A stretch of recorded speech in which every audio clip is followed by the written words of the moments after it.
Hi, I'm Delusion Dispeller, otherwise known as Dee Dee, and today I'm going to be talking to you about something very dear to my heart. Everybody has an interest in music, but one of my favorite groups, well, team, I guess, brother-sister team, was the Carpenters, Karen and Richard Carpenter. And as most of you know, my channel got started by me speaking about narcissism and narcissistic abuse. And I do believe there is evidence, as far as I'm concerned, in my opinion, that there was some sort of, at least domination of Karen's mother over her in the situation that she was brought up in.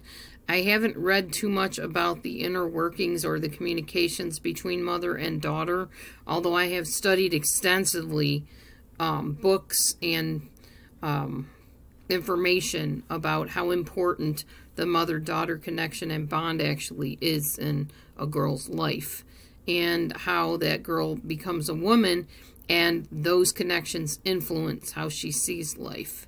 So I want to talk to you a little bit about Karen Carpenter's life in the light of what I believe was definitely some form of narcissistic traits in her mom. Okay, and I need to make a disclaimer that these are my opinions, my beliefs. There is nothing substantiating this. It is just my opinion. Some of the facts are definitely true that I'll be sharing today, and you can find them out there on the internet yourself. But basically, I want to talk about how narcissism of a mother, specifically towards her daughter, can influence that daughter's decisions later on in life, or even younger in life as she's growing up. So Karen Carpenter was a well-known singer in the years between like 1950 to 1983, and she even played drums at times while singing, which made her pretty incredible because I don't think there was any other female drummer that also sang while they were drumming. I'm not even sure there were any female drummers back then. But she did both. She sang and she drummed when she first started out. But what earned her the most fame was her amazing contralto voice, with which she joined her brother Richard in singing familiar songs that we often hear on the radio and even the internet today. Karen started into music at age 13 in order to avoid a class that she absolutely hated, which was phys ed. Some of us can relate to just not wanting to go to gym. Well, Karen just despised the whole idea of it. Swimming, the physical activities, all of it. So she would rather take up an instrument for that period than go to gym class.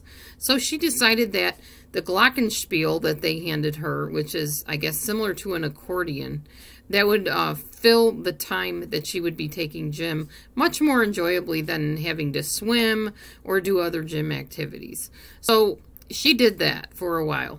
She eventually switched from the glockenspiel, I hope I'm saying that right, to playing the drums, which she became very good at. So good that she and her brother joined another gentleman and formed a band of 3 people. And they even won an award when they were in that band. Finally, as time went on, Richard and she and Richard broke away from this band and started their own group, and it eventually got called the Carpenters. I'm not sure if Richard chose that name or they mutually decided on it. I mean, that was indeed their last name. The 2 became very famous and earned awards for their unique soft rock type style of music, and also their good character. They were just known as really good character people. But this wasn't enough to let Karen feel good about herself. She had very low self-esteem and felt less than a lot in her life due to her very imbalanced childhood, I believe. When Karen was a teenager, she decided she needed to lose some weight. Now, most teenagers go through that. They try out different diets and, you know, they're trying to look like whoever their teen idol is. In her case, Twiggy was the popular idol of the day, and Twiggy was very, very thin, probably almost unhealthfully thin. But a lot of girls admired Twiggy and wanted to look just like her, and Karen was no exception. So Karen tried many different diets, and then eventually she resorted to just eating sensibly and losing enough weight to actually look and feel good about herself and how she looked. So that was good. She was able to maintain this newer, slimmer size, but a healthy size, for quite a while. Once she was on the road touring, however, with Richard, when they became more famous and well-known, Karen wasn't able to eat properly, and she wasn't able to eat at normal, regular times. In fact, eating before performing would often make her feel awful, so she didn't do it. She would just skip eating altogether. And she felt that when she did eat after her shows, she would be bloated and she'd be going to bed with like stomach problems, etc. So she eventually just became very accustomed to skipping out on eating. I actually know how easy that is to do, because if I'm busy with work, I totally forget to eat sometimes. I have to remind myself, okay, you know, it's going on 2 o'clock, you haven't had anything to eat, don't you think you should eat something, you know? So that's normal. But with her touring schedule, like back-to-back performances, they were just running on exhaustion a lot of times, and they had to keep on thinking up songs and keep on figuring out how they were going to do their next show, and it was just major stress, as you can imagine. Karen's brother Richard saw Karen as his ticket to fame. Ticket to fame. And although he did produce and write much of the music they performed and was very good as a music writer and putting everything together, Karen was actually the true star that everyone came to hear and idolize. They loved her voice. It wasn't her brother. And Karen always did what she could to please her brother and anybody else in her life. In fact, she lived her life people-pleasing. She lived longing for a relationship that was not ever going to be with her mom.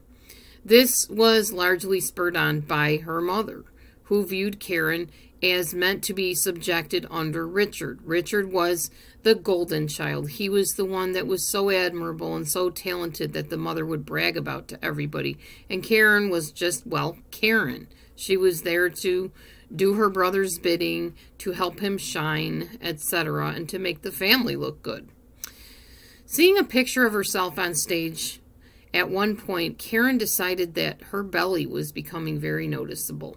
And that's all she saw, was just this lump that was her stomach, and it made her very uncomfortable. So she hired a personal trainer, and she dieted. And the thing was, with the personal trainer, she was bulking up in muscle, which made her feel like she looked a lot bigger. And actually, she did get bigger because she had muscles. So that upset her more. So she ended up firing the trainer and then deciding to go off on her own and do her own thing.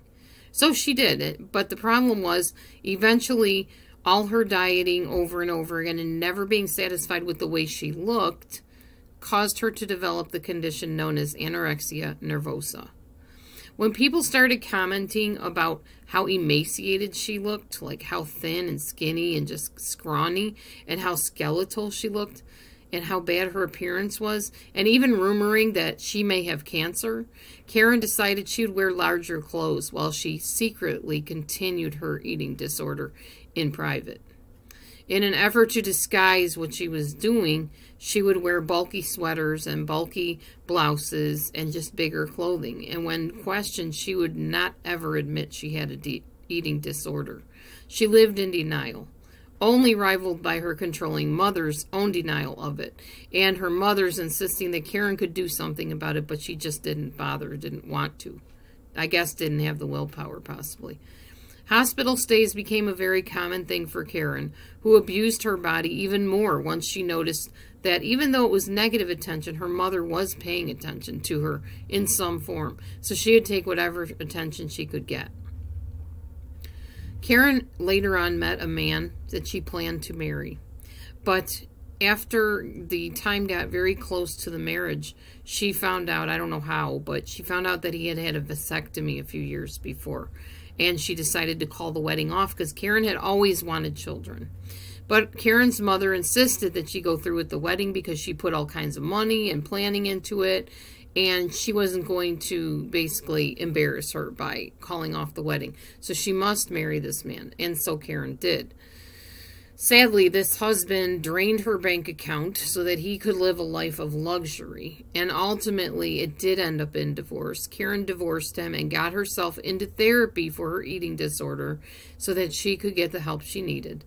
At this time, Karen actually opened up to her counselor and explained to the counselor that she had been abusing laxatives and taking about 70 to 80 laxatives per day.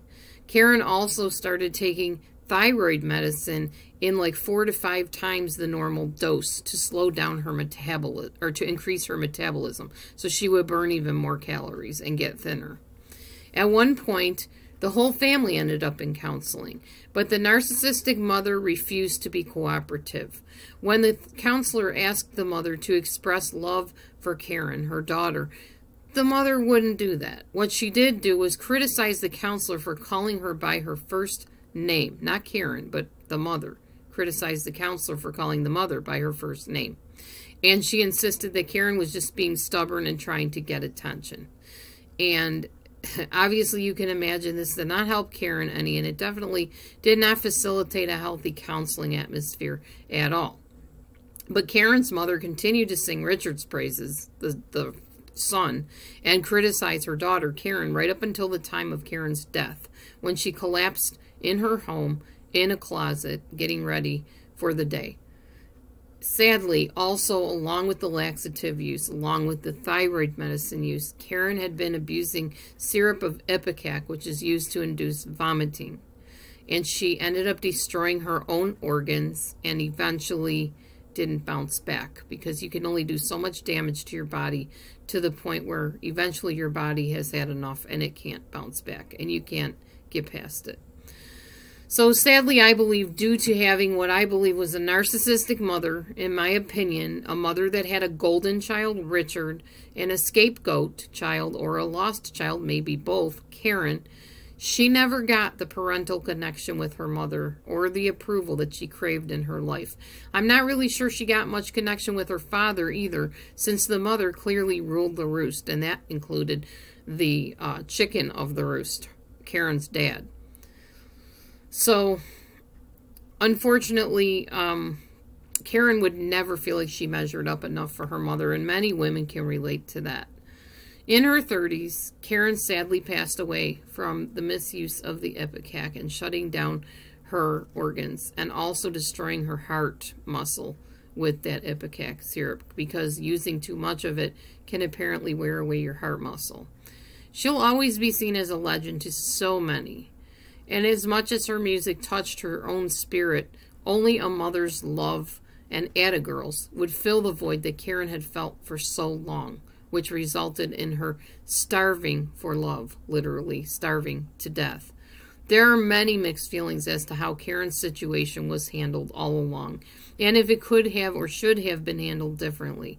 Some blame it on the era that Karen was living in, a time of girls longing to be stick-figure thin like Twiggy, and to look like fashion models, a time when eating disorders were in vogue, and yet they were seen as a lack of willpower, similar to other types of weight loss endeavors. In Karen's case, had she had the support and true concern of her parents, especially her mother, and gotten help way sooner, I believe she may have lived and would be around to keep on singing. Sadly, this is all too common in many scenarios in families, where the mother rules the roost as a tyrant and very overbearing, and has her favorite child, and the other child or children can often be scapegoated and punished instead of the child that's the favorite. Or those children can be turned into surrogate spouses, having to act like the grown-up adult wife or husband instead of the person that the narcissist married. I don't know how much of that went on in Karen's family. It's possible. There is a man online that even claims that Karen may have endured emotional incest. So, any way that you want to look at it, the fact is, Karen's only feeling of how she could have any semblance of control over her life or feeling like she was good enough was to starve herself and to keep getting thinner and thinner and keep looking at herself as not thin enough. Because somebody in that mindset eventually, and I think we need to realize this, someone that is anorexic and has a disorder, or anybody with an addiction, is not necessarily in their fullest ability to think straight. When you have destroyed your body, it affects your mind, your brain, and every part of who you are. So expecting somebody that's not eating, or expecting someone that is drinking, or someone that's doing drugs to just snap out of it is unrealistic and unfair and cruel in many cases. Most cases, I would say. People need specialized help where they're taken away from the substance that draws them and given new coping skills and new methods to manage the things that are causing them to be distraught in the first place.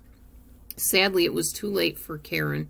And honestly, I've been watching some of the videos of Richard being interviewed. One thing that really disturbed me was before Karen died, she decided she was going to make her own music, and she flew to, I believe it was New York, and made a record.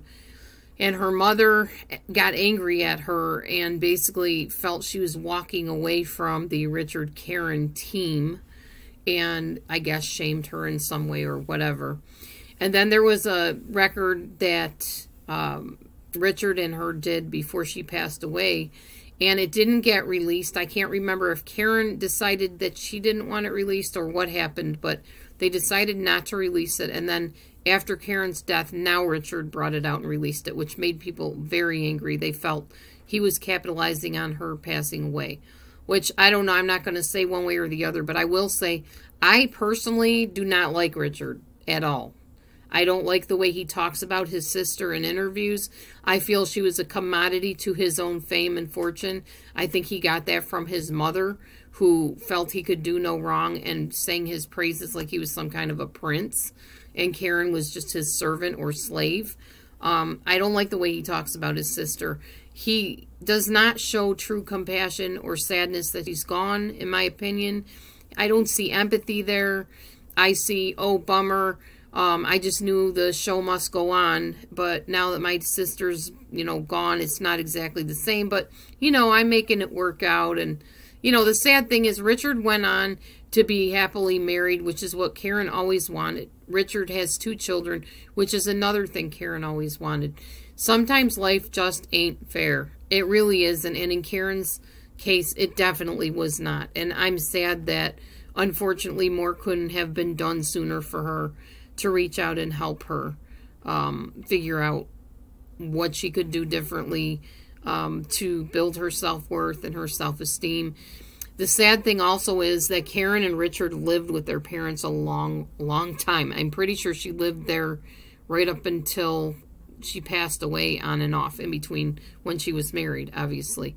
But that marriage only lasted like 14 months, I believe. Yeah, I think it was 14 months. Anyway, she lived with her mom, so obviously she was subjected to constant scrutiny, constantly feeling like she wasn't good enough or that she hurt the family in some way. And Karen just constantly strived to be good enough and to be thin enough and to be pretty enough and to be enough. So next time you see somebody that has a problem with eating disorder, remember that if you're trying to talk to them and encourage them to eat, they're really not fully hearing you. Eating is terrifying to an anorexic. That means loss of control. Same thing with people who cut themselves, burn themselves, scar themselves in some possible way. That if you tell them, oh, just stop, just get over it, just deal with your stuff, it's not that easy. So remember Karen Carpenter, when you hear her songs, as the very meek voice who couldn't even be heard without a microphone right up to her mouth, but a voice that was crying out very loudly deep inside a little girl that never got the mother love that she deserved, and sadly grew into a woman that still was never good enough to earn a mother's love. And then let's not see her mother as a mother. As you know, I always call narcissistic mothers egg donors. And Karen's egg donor, to me, was nothing more than an egg donor. Again, these are my opinions. There's no substantiation of anything I'm saying. My opinions, my beliefs, my feelings. Take it, leave it, whatever. Feel free to comment down below. I hope you enjoyed this little, I don't know if it's a biopic or what it is, but my opinion of this whole situation of Karen Carpenter. And I've been singing quite a few of her songs lately, so it's kind of hit close to home, and I wanted to get to understand a little bit more what went on. There is a book written about her called, I believe it's Little Girl Blue, something like that. You might want to check that book out. It gets way more in depth into the inner workings in the family, but more as the business. So it might not be what you're looking for. Anyway, thanks for watching. I hope you enjoyed this video. I really do think Karen's mother had narcissistic tendencies if she wasn't a full-blown narcissist. And it would be interesting to me to know what Karen's mother's mother and father were like. Just a thought. Anyway, I hope to hear from you in your comments below, and I'll talk to you on the next live stream or next video. God bless and shalom.